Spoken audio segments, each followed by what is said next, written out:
Hey everybody, welcome back to another edition of PD and P-Dubs Unscripted. And here you can see we're joined by probably our most recurring guest, Maggie Walsh. Hello, everyone. Good to have you back, Maggie. Thanks for having me again. Right, and if you're watching, you're probably noticing a little different setup here for our podcast, as Maggie helped me last week kind of rearrange some things, get a new table and different angles, so you're not just seeing our side profiles of P-Dubs or whoever is our guest or extra guest on the podcast. Yeah, it's a little more symmetrical now, which is very important to me. Yeah, I don't pay attention to those things. Plus, you can see our nice logo right behind us, so you can always know what you're watching if you're watching this on YouTube. In case you forget what podcast you're watching. Right, or listening to. So we thought maybe we could talk about some of the things coming up at Immanuel with like summer and kind of wrapping up the school year. And so I'll let Maggie start with the first thing, because it's probably the next kind of bigger thing coming up would be your dance recital with your students. Yes, well, actually, I should say the next thing chronologically that's coming up is the musical. They're doing Seussical Junior on May 2nd. There's 2 shows. Oh, I thought it was that Friday, but it's the Thursday afternoon for the one? Yes. So Seussical is Friday the 2nd at 1 and 6:30. And then our recitals are the following week. So it's May 8th at 6:30 and May 10th at 3 o'clock. So Thursday and Saturday. So.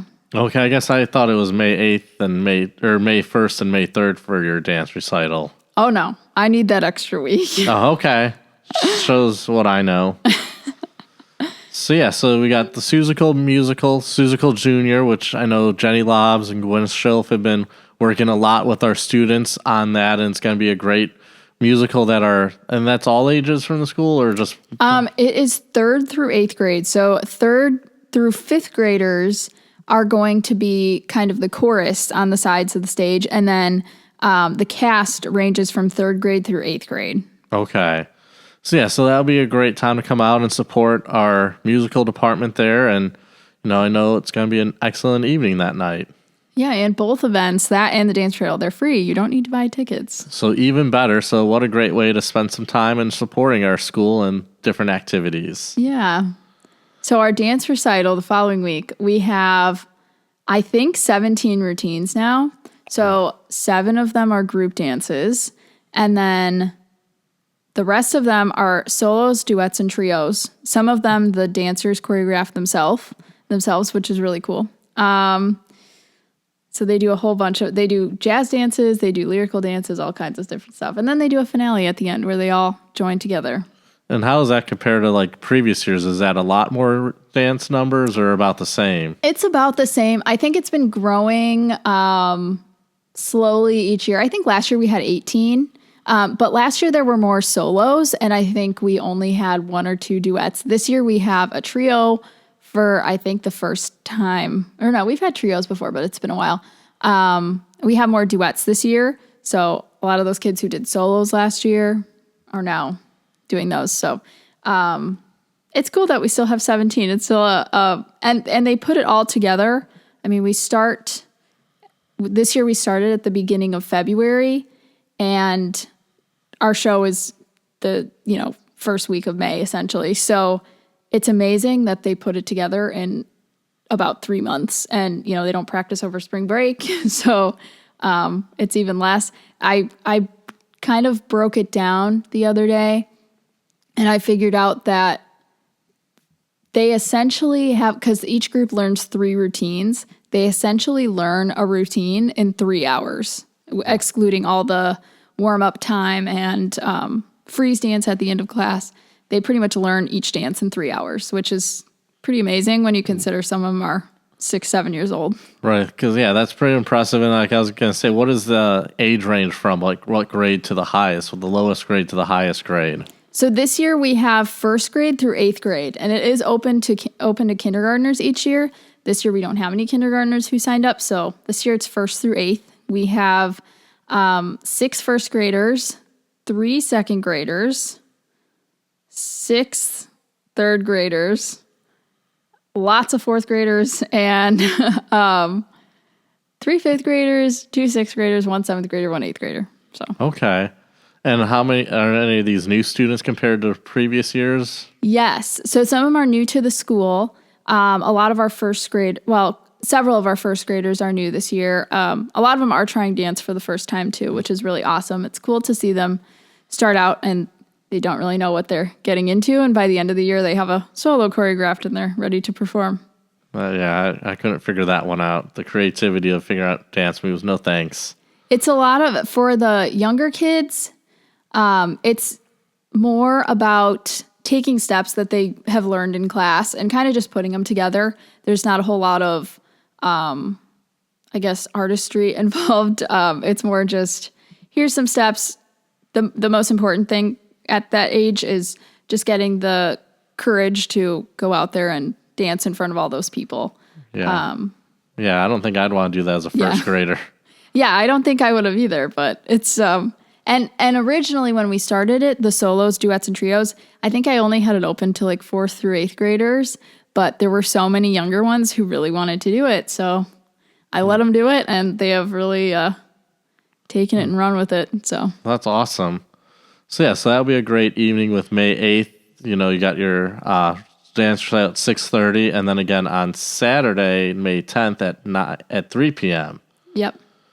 So we got that, and think of other things kind of wrapping up the school year. We have the 6th graders going to wall camp that following week, May 12th through 16th. I know I plan to be there on May 15th, that Thursday, to spend the day with them out at wall camp, and it's always a great time. Do you remember your trip to wall camp? Oh, I do. I remember walking in the river. The night hike?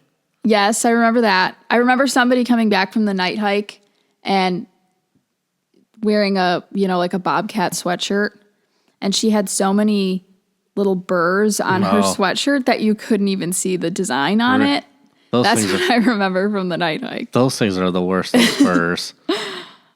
But so that's coming up. That's always a great week. So we're just hoping that the kids have great weather that week out there, because when it rains, it kind of dampens things. Because I know I've been out there sometimes when it's been raining. I think wall camp has changed a lot since I've been there. It sounds like they come back and they say they've played all kinds of games and things that weren't there. It was very hardcore outdoor education when I went there. Because I feel like when I've gone there with the kids, there's like the survival where they got to build like a thing with the sticks and what they can find out in the wooded area that they could survive in. There's, the orienteering, which I'm not very good at. Yeah. Archery. Yeah, see, we didn't do archery. I think it was there, but we didn't do it. There's the pond life. We probably did that. Where you kind of find the creatures in the pond and with the different things. Do they still walk in the river? Yes. I don't know, because I know the one year the kids were playing in the middle of the river, and it was 40 degrees outside, because that was in the springtime. And I was like, what are you guys doing? That just feels cold. I mean, I know I had my winter jacket on. Yeah. So that was always one of those interesting ones of I don't think, guys, I'd want to be in the water like that. Do they still canoe? Yes, there is canoeing time. I don't know if they really have the free time to swim in the swimming area, because I just don't know weather-wise how that would really shape up. Yeah. Because it hasn't really warmed up too much yet. Too much, because you probably went when they used to go in October? I think so. I think we went in the fall. So they've changed it now where we go later in the year, which has its pros and cons, I think, both ways. Yeah. It has a con for, say people who are planning a dance recital and then have to do it earlier because the kids are at wall camp. But right, I'm just trying to see if I can find those pictures of the kids in the water where they were they were just oh wow, really getting into being in the water. Well, I remember being there doing the river walk and being in shorts. So it must have been significantly warmer when I was there, hopefully. Right, and who knows, that's the joy of Chicago weather, October can be warm or it can be cold, just like May. You can have, today as we're recording on April 22nd, we're supposed to get up to 70 degrees today. Mm-hmm. And right now, my computer says it's 56 degrees. Mine says 57. Oh, so, either way. But either way, so yeah. So that's always a kind of a fun week there for the kids to be able to do that outdoor education. And yeah, there's a few other things that they do for learning, but I can't remember because I know they've done stuff in the one building where they're like doing stuff with the weather tracking type deal now. Yeah, and I know it's changed because like I think when I first came to Immanuel, it felt like me as being one of the leaders for a day, like a lot of like the staff or parents would lead the like activities because I know I've led like the outdoor survival or like the pond life, and they're asking me questions like, let me look here at the answer sheet. I don't remember that. I don't remember who led our activities. But now it's all like the wall camp staff is leading that. So yeah, so that's the second to last week of school. Then we got field day coming up on May 21st, which is always a fun day. You know, as long as the weather, like we've had a few years where it's had been inside. Last year was outside. Was it outside? I remember because there was the water gun fight. Was that in the parking lot, or am I making that up? There was a year it was in the parking lot. I feel that was like COVID time. Oh, okay. When we didn't, but I feel last year we were at Oast Field. Yeah. So yeah, the water fight's always the big thing at the end of that, and always got to bring a change of clothes. Yeah. Since I tend to get pretty soaked from the water fight that we have with the kids and some of the teachers and stuff that participate. Yeah. And then that leads us into graduation on May 23rd and the final day of school, which is, you know, probably kids' favorite day of the school year is that last day of school. Well, and it's earlier this year. I think it's on the 23rd, right? Yes. So a month from tomorrow, which is crazy. Yeah, that is crazy. There's a month left of school. And then it gets into two of our big things that we have always in the summer. I mean, we do have Discovery Camp, which goes throughout the whole summer. But it's kind of some like specific one week hitters in a sense would be VBS, which is June 16th through 20th, which, you know, May is a huge help and kind of does a great job, not kind of, but does a great job leading that and doing a lot with helping me out with that. You know, so we've been organizing VBS this year. That's coming up. You know, we'll do what we've done in the past from the 9 to 2 o'clock. And this year's theme is True North, Trusting Jesus in a Wild World. Which we thought meant Canada, but apparently it means Alaska. But, you know, similar to Similar. It's still north. Canada, Alaska, both north of us. So, yeah, we're figuring out how we're going to decorate for that and get some of that themes of like out in the park and in the wilderness. And it's a little more tricky. I have several Christmas trees in storage that we're going to use this year for decorating. It's a trickier one to decorate for. We have the log cabin, the cardboard log cabin. Right, and just looking at the logo for it here on our website, it looks like they got the Northern Lights in the picture with the lights. I mean, disappointed I still didn't get to see them last year when all the Northern Lights were happening down this way. Yeah, I'm not really sure how we're going to make that happen in our sanctuary, but yeah, because that I don't know. Maybe a year from now we could figure out something a little bit different, but this year not quite ready for that yet. We do have Bible buddies. Our 50s plus group has been wonderful in bagging hundreds of Bible buddies for us, along with their cards that show what the kids learn each day. Now, without looking, do you know all the Bible buddies? Okay. They're sitting on my desk. So let me think about this. One of them is a crab, a king crab. Yep. I think it's named Claudia. Yep, that's day 2. Okay, what's day 1? No, that's bugging me. Okay, I'm going to go to day 3. Day 3 is the bear. Yep. Bear's name is Cody. Yep, with a K. Cody with a K. Then it's the eagle. I think the eagle's name is Ernest. Ernest the bald eagle. And then the last one is the moose. Yes. Which is named Bruce. Bruce the moose. And then, oh gosh, what's the first one? Oh, it's the otter. Yes. And the otter's name is Ponder. Yes. So you do know your Bible buddies for this year. Very useful information. Right. It's a good thing I don't need that space in my brain for anything important. Right. So that will go to your collection of Bible buddies. Yep. So yeah, so that's always a great week with the kids and like busy but awesome week. It's so great. I think last year we had over 200 kids, which was like our biggest VBS. And we're doing pretty good on registration right now, I feel. I don't know. I haven't looked at the number. I have not looked. I haven't even put it all together. Yeah, into a roster, but you know, with Easter, that's kind of I know I get all the emails and I kind of just see them. I'm like, oh, that's awesome, another kid. I kind of skim it real quick to see if there's anything I notice or like anybody I know.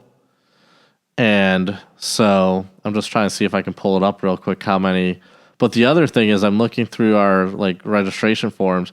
We do especially need volunteers for VBS. Absolutely. Like that is a huge thing because with 200 kids, we need a lot of workers to help us with that. Yeah, so we have, we need people to be group leaders, group assistants, and that is kind of an easier job than you would think because you do kind of just lead the kids around to different stations. And then the station leaders will kind of take it from there in a lot of cases. So let's see. The group leaders we're looking for, typically we're looking for older kids, high school, college age kids, or adults who can help, it involves things like giving out Band-Aids and just keeping track of everybody, making sure everyone, moves from station to station, make sure everybody's behaving. Group assistants kind of help that leader in those kind of things.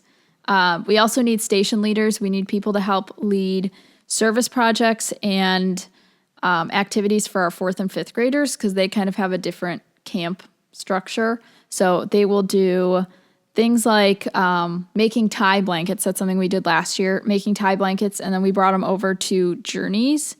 We need people to help. What else? What are the other Did you stations? say music? Music. Yeah, we need music. We need people to help with games, things like that. Yeah, I'm sorry. I was just looking, trying to adjust. So looks like 152 kids Wow. is signed up for VBS right now. Some of those might be duplicates. As we Yeah, know I was trying with to our hide. I was trying to go quickly through and like hide the ones that would be duplicates. So yeah, so that's awesome to have 152 kids. Or actually, never mind. I was looking at last year's VBS for. I was gonna say 152 sounds kind of high. Yeah, I thought that sounded middle of April. I thought that sounded kind of high for that as well. I was just like, that's awesome. Let's go to actually this year. Helps if I can read. So yeah, that was last year. So as of right now. Well, so the reason it was 152 from last year is because our Discovery Camp students also attend VBS. Well, no, that was just straight up because that's not the Right. So that was without Discovery Camp, right? the 152. Yeah. So we had 152 plus all those Discovery Camp kids, which is why we ended up with over 200 last year. Yes. So Discovery Camp comes for the first few hours. They come till noon, and then they split and they eat lunch and move on with their activities.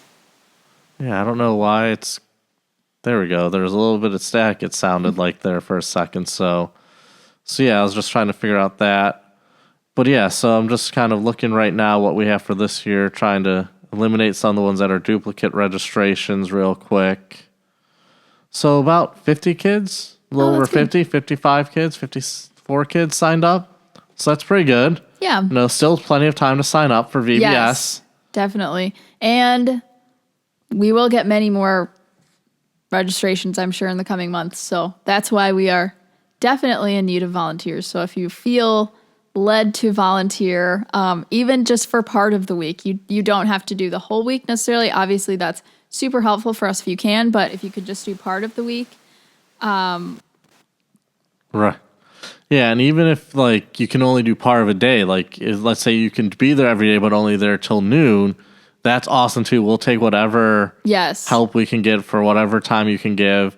And I know you were talking about some fun ideas to kind of encourage and incentivize our volunteers. Yes, we know it's a big time commitment, so we are working on some different ways to make it an even more enjoyable experience for the volunteers. But I always volunteered for VBS growing up, and I always thought it was really fun to get to know the kids. And I attended VBS every year that I could, including when I was 3, I think. My mom was helping with VBS at our church, and I was technically too young to attend. But since she was helping, they let me go to VBS. So I've been to VBS more than the typical number of years. So you've gone almost over 20 years now. I was trying to figure that out, and I don't remember if I don't think we did VBS during COVID or anything. So I would think this is probably close to my 20th VBS, Yeah, either assisting or attending. Yeah, because I know for VBS, for us during COVID, we did that, like, video VBS, where we had all the package of all the crafts, since I think we had a lot of it bought. And then we just made videos that were released each day with, like, Pastor, myself, and Jenny doing, like, kind of about the theme, and we brought the puppets. I remember there's a video that it's Pastor Warren and his two dogs, Bailey and Barkley.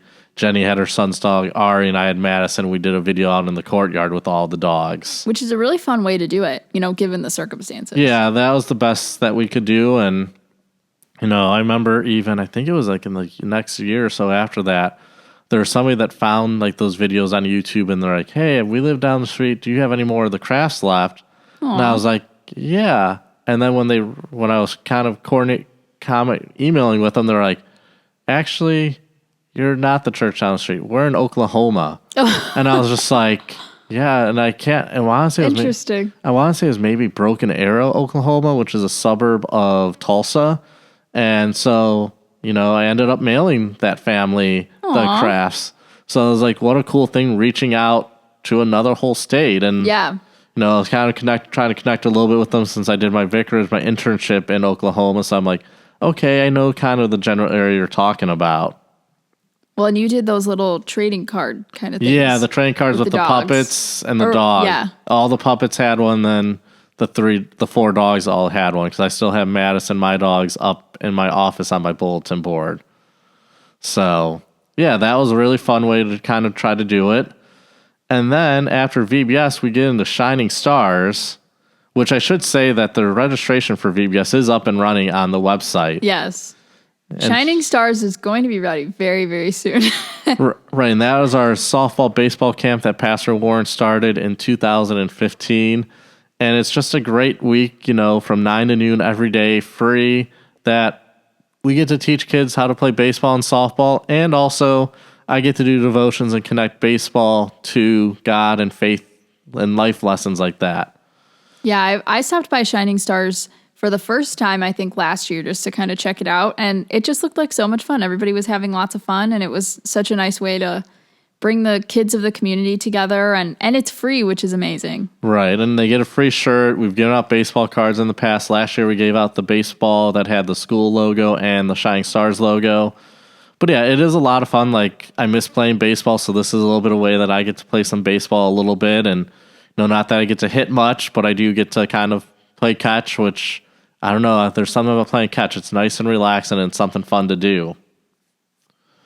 So yeah, that's always a great week. We're hoping God blesses us with good weather, because when the weather isn't so convenient and in our favor, we have to cancel a little bit, because I know we've canceled years for obviously rain. Then I think it was 2 years ago we had to cancel once or twice for the bad air quality.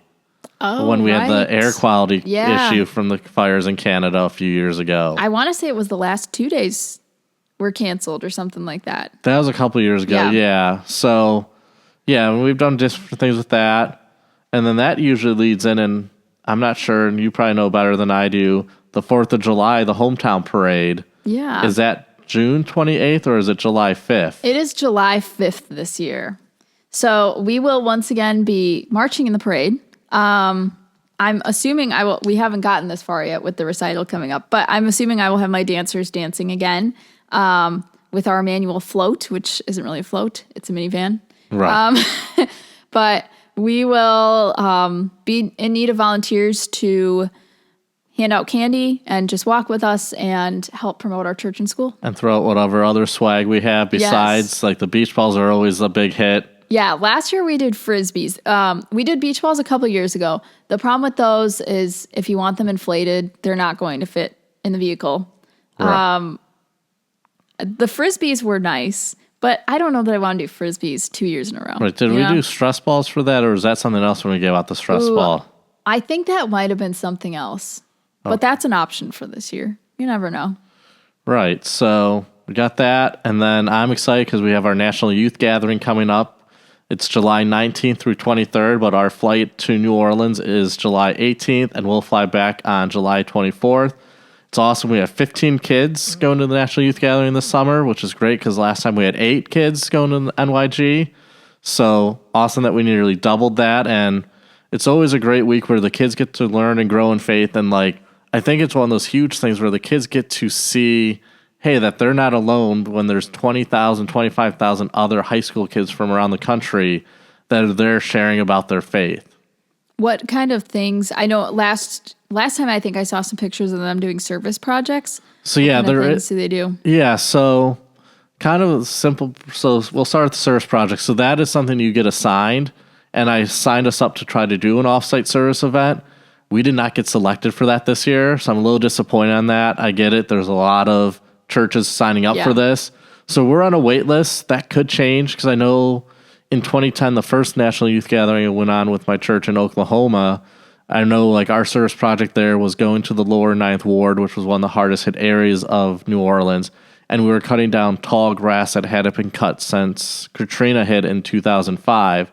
So this grass was like 5 years growing, so almost as tall as me. You know, a little worried when they said, oh, we're going to give the kids machetes. We're like, okay, this kid, you do not get a machete. And so that was cool. I know in Minneapolis, I think we did something with like homeless. In Houston, last one in 2022, we helped help with building a path that around this church in the area that people could then like walk. There was a senior center nearby. I can't remember the first time of the Immanuel in 2016 in New Orleans what our service project was. I think maybe we'd made like the homeless mats out of like plastic bags. And San Antonio in 2013, I can't remember what we did in San Antonio. So, I mean, that's usually one of the things, but kind of the simple way to break it down is like one day, I don't know, they change the name every year, but one year I remember it just being called the Spectacle. So, like, that's usually why I refer to it. But in the big open area in the convention center, they have like all these different booths, like all the districts in the LCMS, the Concordias, maybe different organizations like Camp Restore, which is a camp in New Orleans. They all have these booths where they have maybe games or different things, and you can get swag. And like I always think, I joke with the families this year saying, honestly, if you didn't want to pack any shirts, you could probably get by with the free stuff you get in New Orleans at the youth gathering, but I don't want to risk it. So I'm like, you still need to, but I'm like, you can probably come away with 4 or 5 shirts and a couple different hats. Because I know like last time Concordia River Forest gave out a bucket hat, and then Concordia Seminary, St. Louis gave out trucker hats. And so you have that, plus they also have in there like basketball, volleyball, soccer. They have all these different games that kids can play. I know the first time I went, they had like American Gladiator, like the jousting things. Wow. So I remember doing that with one of our 8th graders at that time. And then one day they'll go to like sessions, like there's hundreds of sessions over different topics, which a lot of times I might know some of the speakers, so I could recommend to the kids like, hey, you might want to go to this person. They're really good. Like one year Sam Decker spoke, who was a basketball player in the NBA that went to Sheboygan Lutheran, went to University of Wisconsin, played for a national championship, but lost to Duke in 2015. So I recommended our kids going to see that because I'm like, here's somebody that like went through the Lutheran school system, made it to the NBA. He was a first-round draft pick. I think it was in the league for a few years, and last I knew, because I still follow him on Twitter, he's been playing in Europe. Then I know one year they had Scott Linebrick, who was a Major League Baseball pitcher. Like he pitched for the White Sox for a year or two. So he was talking about his faith, which I'm like, that's pretty cool. Yeah. They also have like different concerts sometimes during the day. Like I know one year, I think it was the first year with Immanuel, David Crowder played every day at like 4 o'clock in the one room. I know Remedy Drive has played a lot at the National Youth Gatherings. And then, yeah, and I guess that would be the 3 days in a sense, service project, the spectacle aspect, and then the sessions. And usually I tell the kids, you know, go to like 3 or 4 sessions in that time span. You know, you don't have to go to every single like time there is one, because you do need to take a break or grab food. And then usually the day with like the mission project would be like, okay, when we get back, shower, cleaned up, we'll go do the spectacle stuff. Or if you want to go to a session, then each night they have mass worship for like 20,000 people. Wow. So this will be worship, as far as I know, in the Superdome, which is where the New Orleans Saints play. Wow. So that's a pretty cool worship experience when you worship with that many people. And then they have like Mass Event Plus, where maybe like they have a bigger name Christian musician play a concert, like they've had for King and Country, Toby Mac. And so they kind of have different things like that. So great week. do a little sightseeing while we're there because it doesn't start till 7 o'clock on the 18th or 19th, I mean. So we get on the 18th and then the rest of the 18th and then most of the day on the 19th. We can have some free time, but I know the 18th I want to go and finish up our registration and get the bags because in the past they give everybody a backpack, which is cool seeing a mound of 20,000 plus backpacks. This year they're giving out clear bags because it fits for the NFL policies for bags in stadiums. Huh. What does it roughly, cost to send a kid to the NYG? I know you've been doing some fundraising through the Easter breakfast and everything. I would say this year about $1,500 Okay. and we try to limit where it's mostly fundraised and where it's very little out of parents' pockets. Right. But that $1,500 covers the $450 or $425 was for registration, the hotel, the flights. I think our flights were just under $400 to Houston. Food, because we try to set aside X amount of money per day per kids for food. Right. So that, and then I think that's really about it. Maybe because our transportation, we got a shuttle from the airport to the hotel. So yeah, I think those are kind of the big things. And maybe we've also tried to do some sightseeing, but I mean, with New Orleans, there's a lot, in a sense, free stuff you can do for sightseeing, like going around the French Quarter. Yeah. I know I want to go to Cafe de Monde for beignets, but that's cash only, so got to make sure the kids have cash for that one. So yeah, that will be an awesome time. Looking forward to that, being in the lovely, humid weather of New Orleans in mid-July. Yes, for a few days. So yeah, that's kind of some of the things we got coming up this summer, and of course we'll wrap up, and I'm not sure if we have the exact date figured out, but the Blessings Backpack and Barbecue. Oh, our calendar says August 17th will be the Blessings Backpack and Barbecue. Yeah, because I think school starts on the 18th this year, right? Probably. 19th. Oh, 19th. So that Tuesday. So that will be great. So yeah, and I guess you wanted to do a little bit of trivia. Yeah, well, I had some trivia questions pulled up here because last time we did trivia and Thanksgiving. It's kind of fun. Yeah, our Thanksgiving trivia. So I asked you a few of these questions before, so I'm going to try and find some different questions. Yeah, a good variety. Is it just general, or is it the Star Wars ones you're looking at? This is just random trivia questions, courtesy of BuzzFeed. Okay. Okay, so how many keys does a piano have? 64? No, higher. I'll give you another guess. 128. Lower than that. The correct answer is 88. Oh, yeah. I wouldn't have known that. Yeah, I did not know that one. Okay. What arboreal marsupial is known for sleeping the vast majority of the day? Is that a koala? Yes, that's correct. Okay, I do know something. Okay, ready? List the continents from largest to smallest. Is Antarctica the largest? Actually, no. Asia? Asia, yes. Then Antarctica? No, Antarctica is pretty far down the list. Really? I wouldn't have guessed that, actually. Yeah, I probably don't know them in the size of the largest to the smallest. I'll just be honest. All right, well, the second is Africa. Then North America. Then South America. Then Antarctica. Then Europe. And then Australia. Okay, maybe I'm just getting that confused because isn't Antarctica the largest desert? I don't know. I'm pretty sure Antarctica is the largest desert because a desert is just something where there's no... Yeah, I guess I never thought of Antarctica as a desert. Yes. Yes, the Antarctic Polar Desert is the largest. So that's maybe where I was getting that was the largest, but it's just the largest desert is Antarctica. Yeah, I would have thought it was bigger, but I don't know. Okay, what's the largest country in the world? Country. I don't know. I feel like United States is pretty big for a country.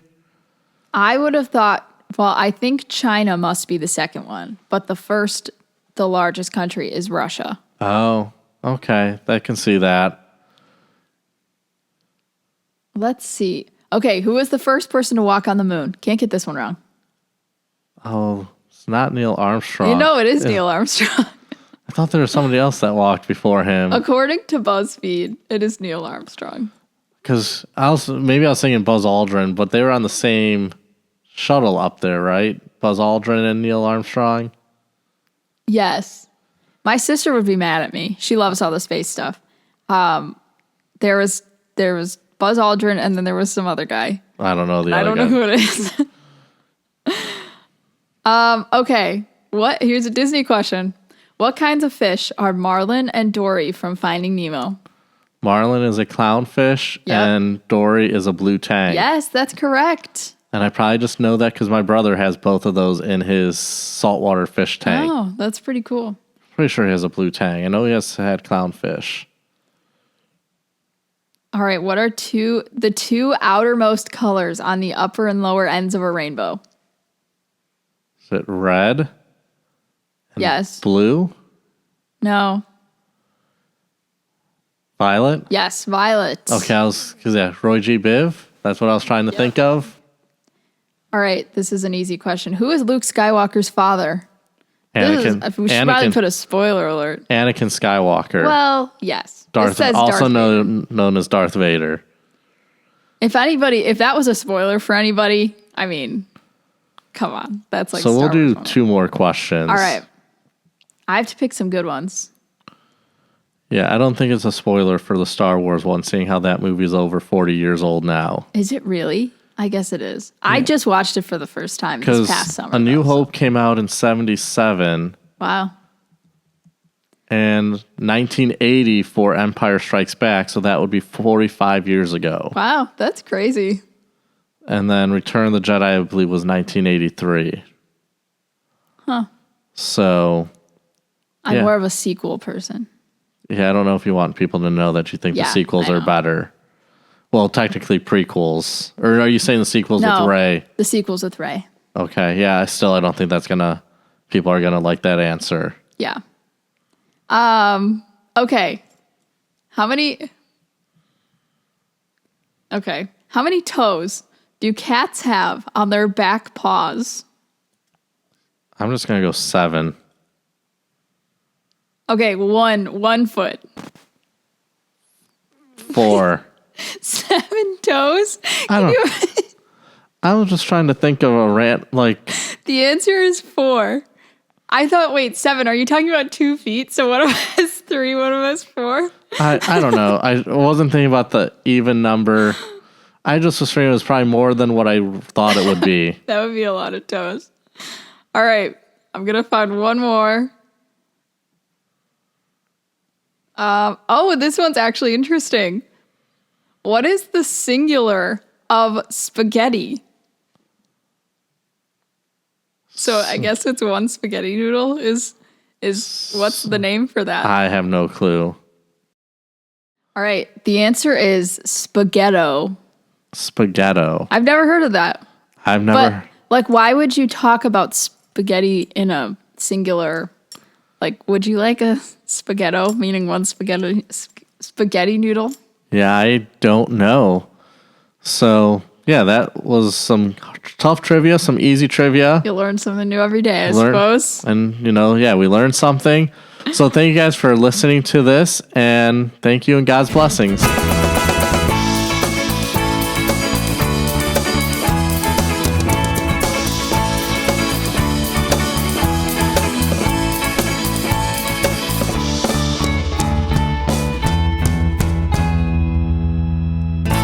PD and P-Dubs, unscripted.